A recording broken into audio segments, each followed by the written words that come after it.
We're back out on the Bass Buggy, and today we're talking about a must-have bait for any angler's arsenal, the chatterbait.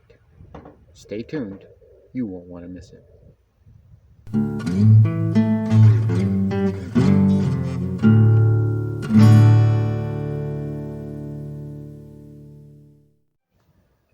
Welcome back to Lowbrow Fishing, and today we're talking about the ever-popular bladed jig, vibrating jig, or more commonly called chatterbait.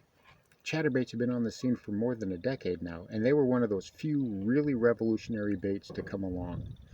They took a while to catch on, but when they did, oh boy did they ever. Now everybody, everywhere is throwing a chatterbait, and if you're one of the few anglers who don't have one in your tackle box, you're missing out on something really special. That vibrating action makes a chirping noise underwater that is irresistible to a lot of fish. This is a Z-Man chatterbait, and this model right here, they cost about $4 or $5 depending on where you shop, and this is the basic chatterbait. They do great. They have a lot of thump, a lot of vibration. This is the ½ ounce size, which is what I prefer to throw. I'll go down to a quarter or 3/8 sometimes, but most of the time I'm throwing the ½ ounce size. They make them, I've seen them as big as 3/4 or larger. The best part about these is that blade. That's what vibrates under the water and imparts a lot of action into the bait and attracts fish from a long way off. Guys fish them in clear water, but they really excel in stained water. Now, it's often been asked, why is there such a big difference in the cost of some of the styles of chatterbaits? Why do they go from $5 all the way up to $15?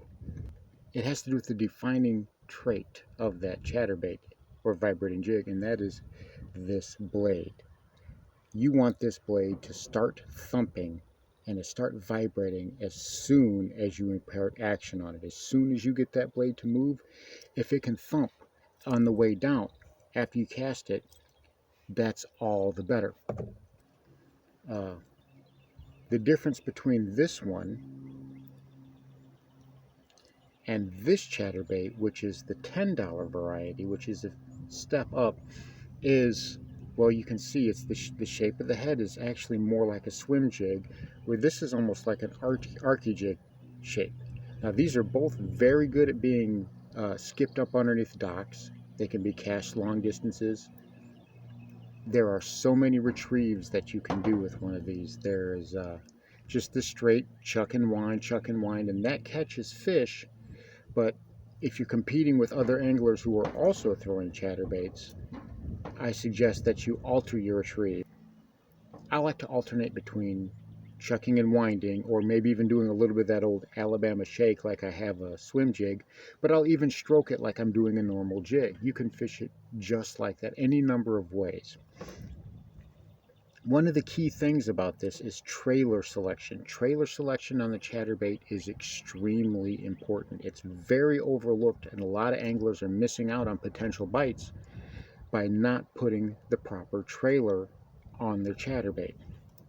Now, again, a lot of times anglers will overlook the type of trailer that they put, figuring that they go into action overload.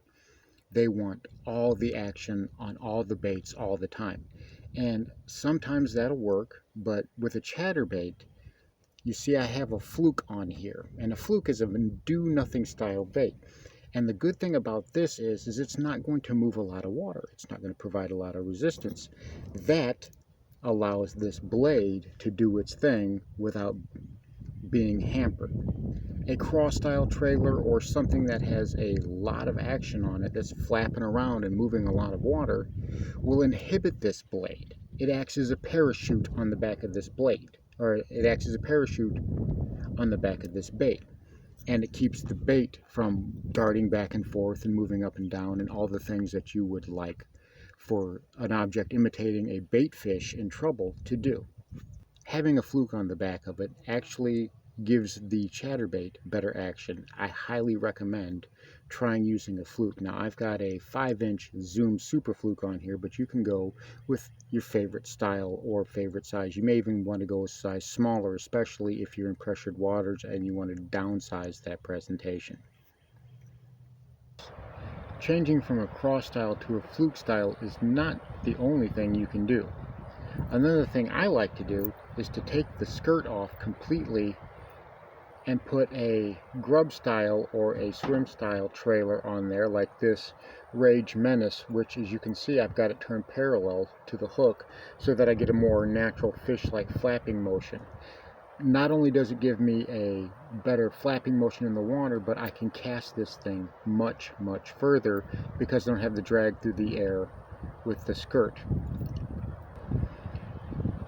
If you're looking for something even more different, there's the tried and true chatter tube, where you take a normal pitching or flipping tube. In this case I have a zoom tube. You remove the skirt on your chatterbait and you put the tube in its place. You just thread it up. Some guys like to put super glue in there and hold it in place. I don't necessarily see a need for that. I don't have a problem with my tube holding in place, but you can just fish this like a chatterbait, or you can stroke it like a jig. Especially you smallmouth guys are going to love this. It gives you another way to change up your presentation, especially in those super pressured waters. So there you are. When used properly, a chatterbait is an indispensable tool in any angler's arsenal. Try putting different trailers for different instances on there.